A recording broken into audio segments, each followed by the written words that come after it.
Today we're reading Genesis chapter 17. So we spent some time in Galatians, and before Galatians, we read Genesis 12 through 16. So if you remember in Genesis 16, Abraham sort of took things into his own hands after God promised him a great nation and a land. And so Abraham looked around and said, okay, I'm going to have to make this thing happen. So he took Hagar.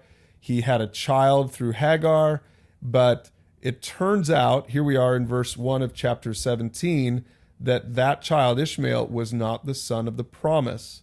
Look at what it says here. When Abraham was 99 years old. Now remember, when God made the promise in Genesis 12, Abraham was 75 years old. So this is almost 25 years later. It says, when Abraham was 99 years old, the Lord appeared to him and said to him, I am God.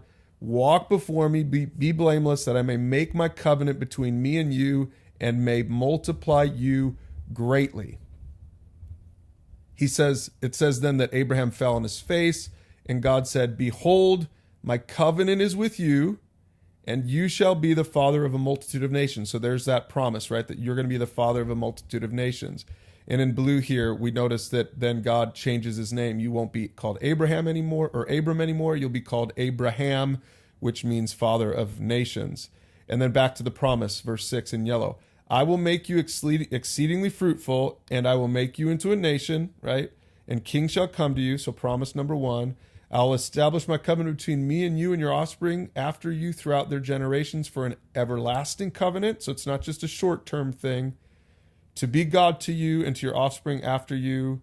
And I will give to you and your offspring after you the land of your sojournings. And so there's the second part of the promise. I will give you the land that I promised you, all the land of Canaan, for an everlasting possession, and I will be their God. Okay, so there's the promise restated to him. And you know, God said, this is going to happen. This is my covenant, which you shall keep. In verse 10, he says, the sign of the covenant would be that every male among you will be circumcised. So circumcision, we saw this in Galatians, but circumcision in Genesis 17 is given as a sign of the covenant. And so this was a Jewish thing. All Jewish males need to be circumcised. Now, again, I'll let you read this for yourself and see that this, Abraham indeed does this. He gets circumcised. Ishmael gets circumcised. Everyone gets circumcised, right? And then this is when it gets really interesting, verse 17. It says, and God said to Abraham, as for Sarai, your wife, you shall not call her name Sarai, but Sarah shall be her name. So he changed Sarah's name also. He says, I will bless her, and I will give you a son by her. I will bless her, and she shall become nations. Kings of peoples shall come from her. And it's interesting what happens. Abraham's response, he falls on his face and he laughs at this because he's 100 years old. Sarah was 90 years old.